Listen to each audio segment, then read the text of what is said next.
I haven't had any close calls with that specific task before.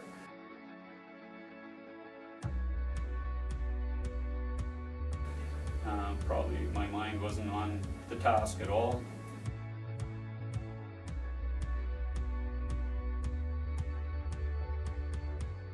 I work with all kinds of rotating equipment that is merciless. It will remove limbs very easily.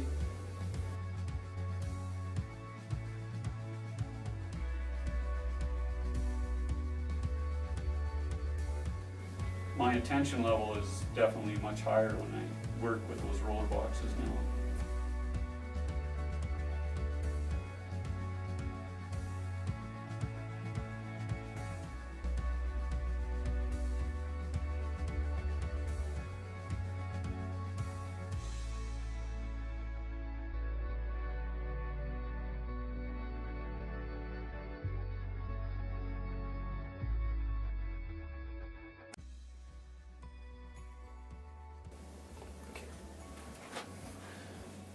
I was performing a maintenance on a roller box panel to change some bearings and clean it up. Done this task a lot. At the time I did this roller box panel, it had been quite a few months since I'd done one. I haven't had any close calls with that specific task before. The close calls I had were more with the pressing on of bearings or pressing the shafts out of the rollers themselves. I am pretty comfortable doing that task. I don't think I was complacent. I think the main factor that was involved was that was going to be the first game of the playoffs that Edmonton hadn't been in for 10 years that night. And I'd also got notification that all my mountain bike parts were in. So I was looking forward to getting that back together. Probably my mind wasn't on the task at all. The potential severity of injuries I think about all the time due to my job. I work with all kinds of rotating equipment that is merciless. It will remove limbs very easily. The PPE I had on at the time was my coveralls, my safety glasses, and a set of gloves that looked a lot like that. The injury went after my thumb got crushed. I was gone the half day of my injury and the next day, which was the day before Good Friday. So then I had the whole long weekend to recover, and I was back to work on Monday, kind of on a light duty, sort of just in the office. And it was, like I say, Easter last year. April 12th was the exact date of the injury. The lasting effects from it is my thumb I got about 95% of the dexterity back in it. It is absolutely useless in the cold. It just freezes right away, and the feeling of touch is still a little bit screwed up. I have feeling of touch, but if you put 2 pins on there, I can't tell that they touch differently. Have I changed my approach to that task? Yes, I have, because I usually have more help, and I usually get those guys to do it, and I just sort of explain and make sure they don't do what I was doing. And my attention level is definitely much higher when I work with those roller boxes now. And we did change the procedure quite a bit for us. We went through all the step-by-step procedures, looking at safety specifically, and we even got together with Mickey Walsh and the guys from the US and put together a real safe procedure for it. If we compare Richard's situation to the hierarchy of controls, we will notice that a few opportunities were missed that could have prevented this injury. After the injury, a new procedure was written for this task. The new procedure in this case was an effective administrative control that greatly reduces the likelihood of this happening again. Prior to the administrative control, we were only able to rely on the bottom tier of the hierarchy of controls, which is PPE. While PPE can save an injury, it's important to consider it as the last line of defense. A situation like Richard's is simply too much for PPE alone.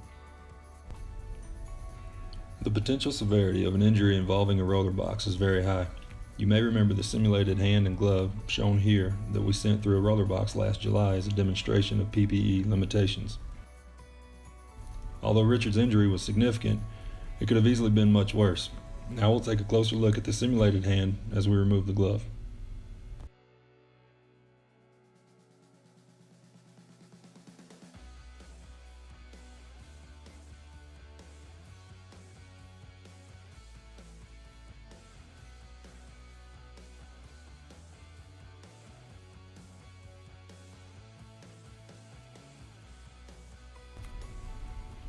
As you can see, the hand is much worse than it appeared with the glove on.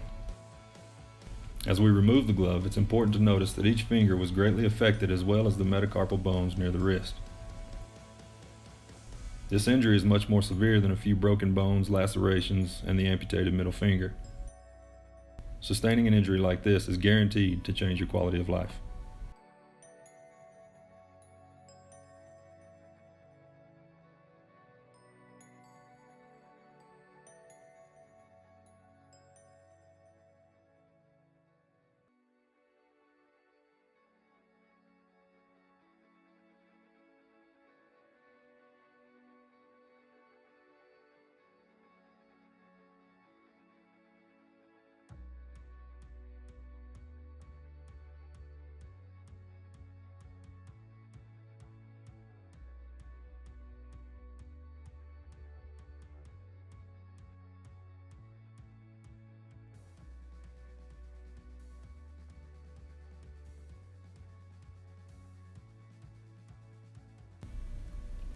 It's important to note that PPE can, however, prevent injuries. Take a look at another recent story where an impact glove saved an employee from an injury. About 4 days ago, we had a near miss. We were flying in some hubs, which they're coming in by forklift on the sling, steel hubs. All the jaws are open on the machine. As I'm bringing it in, I'm lowering it down.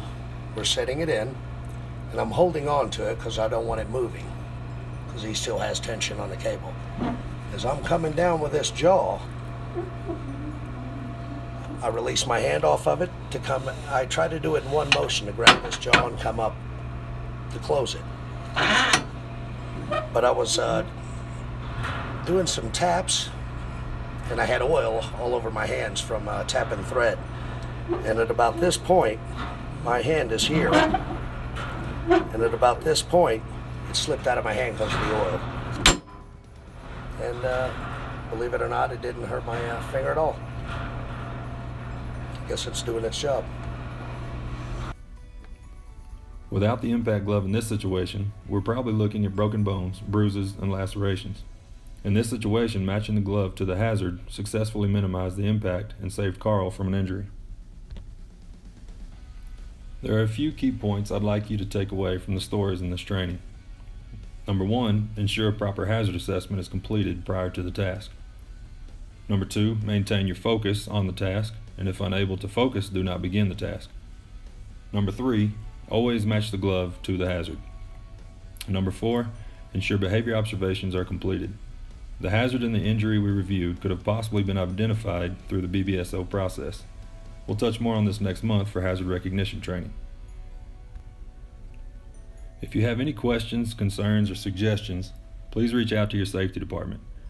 Continuous improvement is a vital part of our journey to zero incidents.